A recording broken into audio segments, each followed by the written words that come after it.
My dear countrymen, Namaskar. Once again we have the opportunity to connect in Mann Ki Baat. This episode today is going to make me emotional. It's flooding me with a lot of old memories. The reason is that this journey of ours in Mann Ki Baat is completing 10 years. 10 years ago, Mann Ki Baat started on the day of Vijayadashmi on the 3rd of October. And what a divine coincidence it is that this year on the 3rd of October, when 10 years of Mann Ki Baat are completed, it'll be the first day of Navratri. There are many phases in this long journey of Mann Ki Baat that I can never forget. Crores of listeners of Mann Ki Baat have been our companions in this journey, whose continuous support I've kept receiving. They provided information from every corner of the country. The listeners of Mann Ki Baat are the real anchors of this show. A commonly held belief has become so ingrained that as long as there are no spicy or negative conversations, it does not receive much attention. But Mann Ki Baat has proved that how hungry the people of the country are for positive information. People like positive stories, inspiring examples, encouraging stories very much. Just as there is a bird called Chakor, about which it is said that it drinks only raindrops. In Mann Ki Baat we saw that like the Chakor bird, people too listen with great pride to the achievements of the country, to the collective achievements of the people. The 10-year-long journey of Mann Ki Baat has created a garland of sorts in which every episode encompasses new sagas, new records, new personalities get added to it. Whatever work is taking place in our society with a sense of collectiveness, it gets recognition through Mann Ki Baat.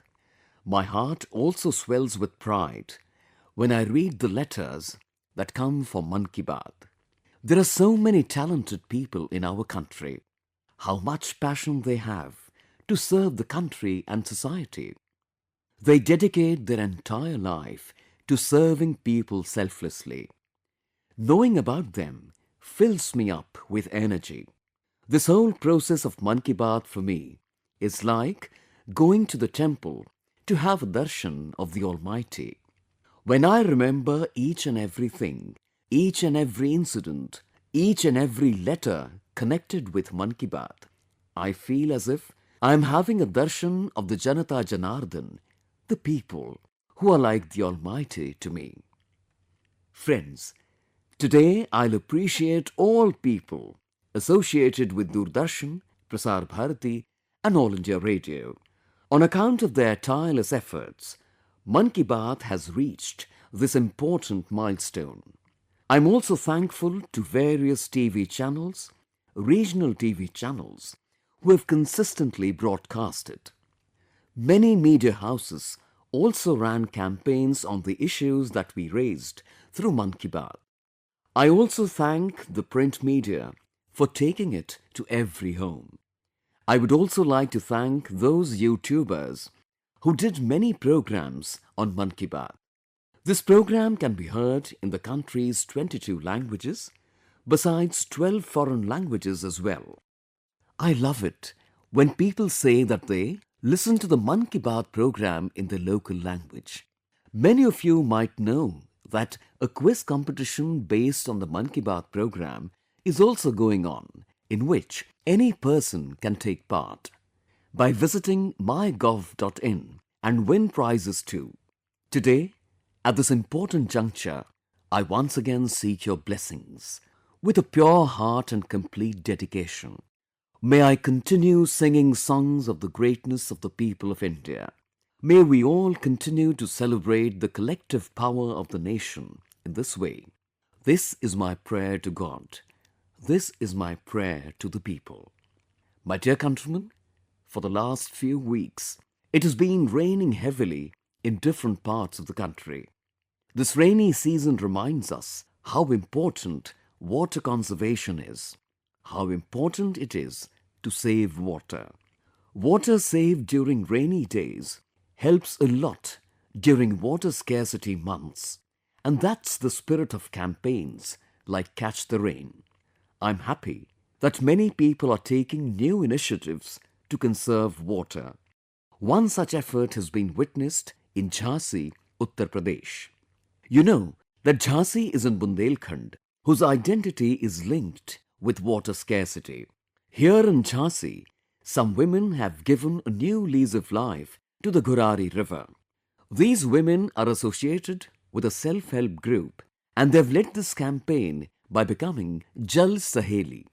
No one would have ever imagined the way these women have saved the dying Gurari river. These Jal Saheli created a check dam by filling sand in sacks, stopped the rainwater from getting wasted, and filled the river to the brim with water. These women have enthusiastically contributed to the construction of hundreds of reservoirs and their revival. This has not only solved the water problem of the people of this area, happiness too has returned to their faces.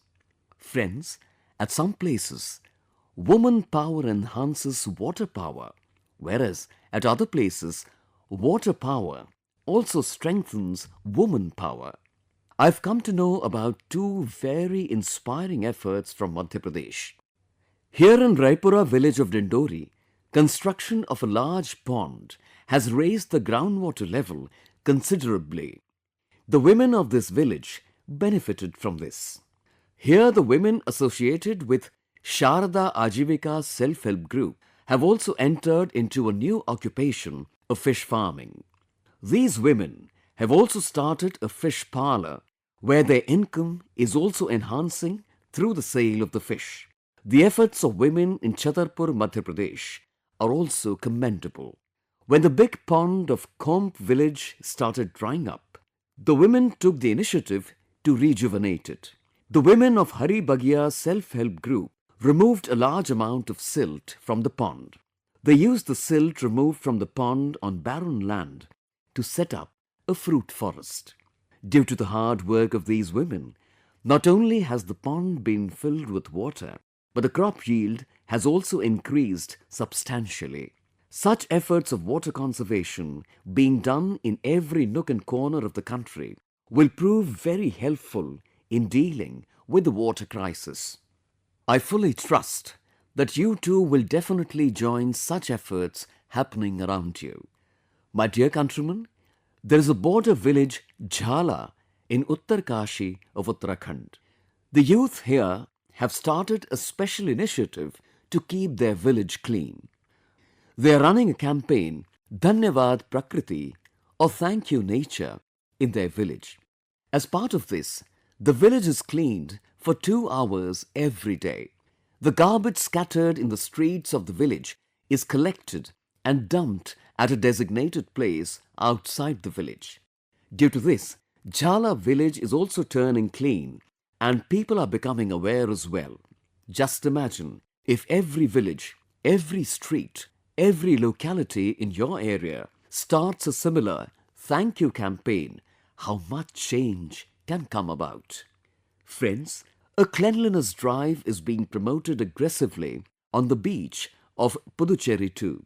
Here, a woman named Ramyaji is leading a team of youth from Mahe municipality and its surrounding area. The people of this team, through their efforts, are cleaning the Mahe area, especially the beaches in the vicinity. Friends, I've discussed only two efforts here, but if we look around, we'll find that in every part of the country, some unique effort or the other is definitely going on, associated with cleanliness. Just a few days later, on the 2nd of October, the Swachh Bharat mission is completing 10 years. This is an occasion to commend those who turned it into such a big mass movement in Indian history. It is also a befitting tribute to Mahatma Gandhi, who dedicated his entire life to this cause. Friends, today it is the success of the Swachh Bharat mission that the waste to wealth mantra is becoming popular among people. People have started talking about reduce, reuse and recycle, citing their examples as well. Like I just came to know about a great effort in Kozhikode, Kerala. Here, 74 years old Subramanianji has repaired more than 23,000 chairs and thus made them reusable again. People also call him Reduce, Reuse and Recycle, that is RRR, Triple R Champion. His unique efforts can also be seen at the offices of Kozhikode Civil Station, PWD and LIC. Friends, we have to connect as many people as possible with the ongoing campaign for cleanliness. And this is not a campaign for one day or one year. It is a task to be undertaken continuously for ages. This is work to be done until cleanliness becomes our nature. I request all of you to take part in the cleanliness campaign along with your family, friends, neighbors or colleagues. I once again congratulate all of you on the success of the Swachh Bharat mission. My dear countrymen, we are all very proud of our heritage. And I always say, development as well as heritage. That is why I am getting a lot of messages about a particular aspect of my recent visit to the US. Once again, there is a lot of discussion about the return of our ancient artifacts. I can understand your feelings about this, and I would also like to tell the listeners of Mann Ki Baat about it. Friends, during my visit to the US, the US government has returned around 300 ancient artifacts to India. US President Biden very affectionately showed me some of these artifacts in his private residence at Delaware. Returned artifacts are made of materials such as terracotta, stone, ivory, wood, copper and bronze. Many of these are 4,000 years old. The US has returned artifacts dating back to 4,000 years, those from the 19th century as well. These include vases, terracotta plaques of gods and goddesses, statues of Jain Tirthankaras, as well as statues of Bhagwan Buddha and Bhagwan Shri Krishna are among the returned artifacts. Several animal statuettes are also among the returned items. From Jammu and Kashmir, terracotta tiles bearing male and female figures are very interesting. These include bronze idols of Bhagwan Ganesh from southern India as well. A large number of images of Bhagwan Vishnu are also among the returned artifacts. These are mainly from northern and southern India. Looking at these artifacts, one realizes how much attention our ancestors paid to intricate detailing. They had a great understanding of art. Many of these artifacts were taken out of the country through smuggling and other illegal means. This is a serious crime. In a way, it is like destroying our heritage. But I am very happy that in the last decade, many such artifacts and many elements of our ancient heritage have been brought back home. Today, India is also working with many countries as well in this direction. I believe that when we are proud of our heritage, the world also respects it. And as a result of that, today many countries of the world are returning to us such artifacts that were taken away from here. My dear friends, if I ask you which language a child learns most easily and quickly, your answer will be mother tongue. In our country, almost 20,000 languages and dialects are there, and each one of them is surely a mother tongue of someone or the other. There are some languages which are used by very few people, but you'll be happy to know that today unique efforts are being made to preserve those languages. One such language is our Santali language. A campaign has been started to give a new identity to Santali with the help of digital innovation. Santali is spoken by the people of the Santal tribal community residing in many states of our country. Apart from India, tribal communities speaking Santali are also present in Bangladesh, Nepal, and Bhutan. Shriman Ramji Tudu, resident of Mayurbhanj, Odisha, is running a campaign to create an online identity of the Santali language. Ramjit ji has prepared a digital platform where literature related to the Santali language can be read and written in Santali language. Actually, a few years ago, when Ramjit ji started using the mobile phone, he was saddened by the fact that he could not send messages in his mother tongue. After that, he started exploring the possibilities of typing the old Cheki script of the Santali language.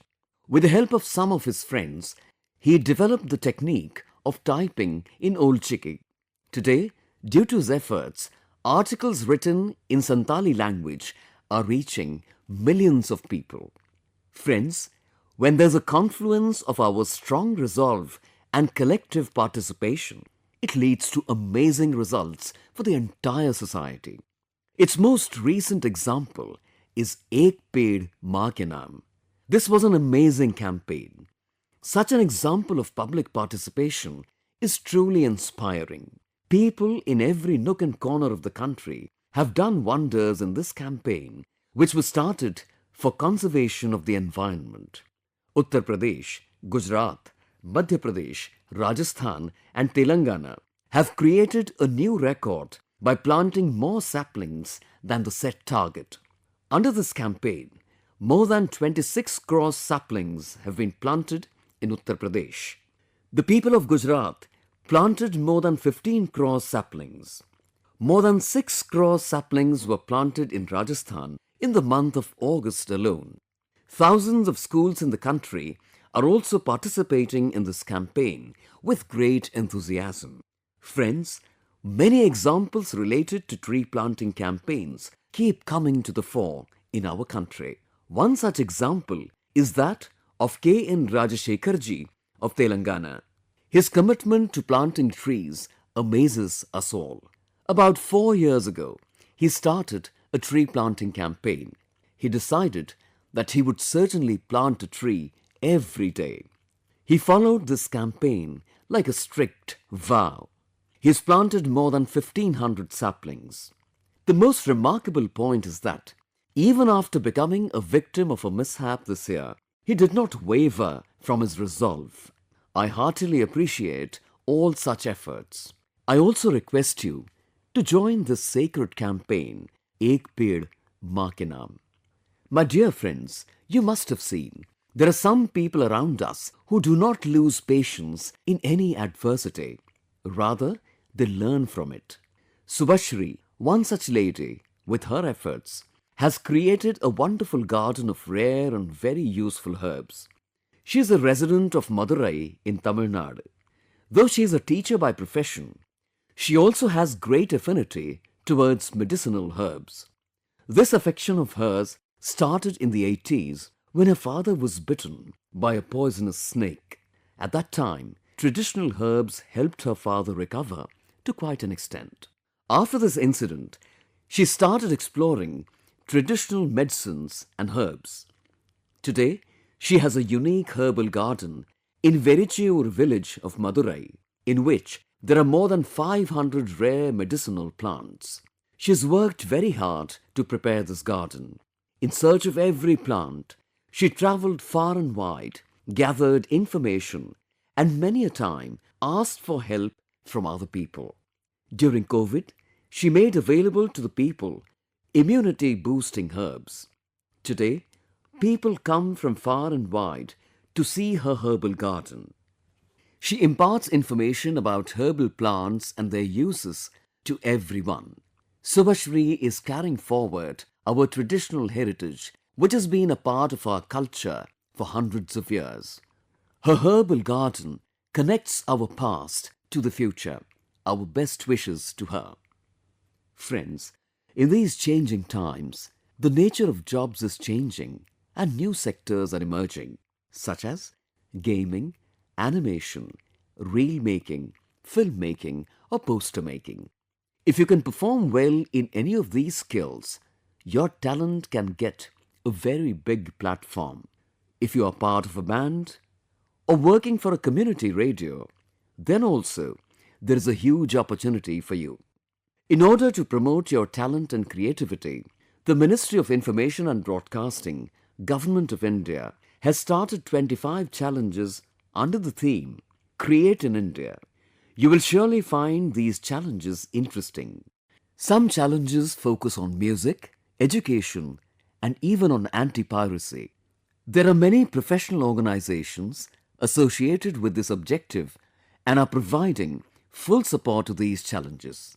In order to participate, you can log into wavesindia.org. I especially urge the creators in the country to ensure participation and bring their creativity to the fore. My dear countrymen, this month marks the culmination of 10 years of another important campaign. The success of this campaign includes the contribution of the country's big industries as well as small shopkeepers. I'm talking about Make in India. Today, it gives me immense joy to see that the poor, the middle class and MSMEs are getting a lot of benefit from this campaign.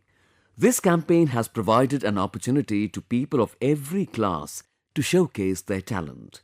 Today, India has become a manufacturing powerhouse, and it is because of the youth power of the country that the whole world is looking up to us. Be it automobiles, textiles, aviation, electronics or defense, every sector in the country's exports are constantly on the rise. The continual rise of FDI in the country is narrating the success saga of Make in India. Now we are mainly focusing on two things. The first is quality, that is, goods made in our country should be of global standards. And the other is vocal for local. That means local products should get maximum promotion. In Mann Ki Baat, we've also discussed hashtag #MyProductMyPride. How the people of the country can benefit from promoting local products can be understood through an example. In Bhandara district of Maharashtra, there is an old textile tradition of Bhandara Tussar silk handloom. Tussar silk is known for its color, design and strength. In some areas of Bhandara, more than 50 self-help groups are working to preserve it. Women have a huge participation in that. This silk is fast becoming popular and empowering local communities. And that is the spirit of Make in India. Friends, in this festive season, you can once again reiterate your old resolves. Anything you buy should necessarily be made in India. Anything you gift, that too should be made in India. Merely buying earthen lamps is not vocal for local. You should promote local products made in your area more and more.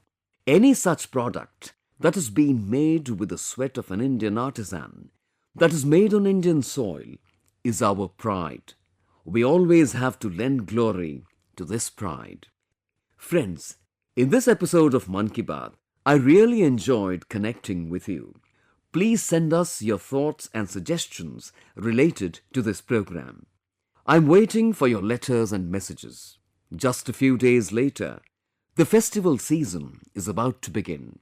It'll begin with Navaratri, and then for the next 2 months, this atmosphere of worshipping, fasting, festivals, joy and happiness will prevail all around. I extend my greetings to all of you on the upcoming festivals. Enjoy the festivals with your family and your loved ones and include others too in your joy. Next month, Mann Ki Baat will connect with you, bringing in some new topics. I thank all of you.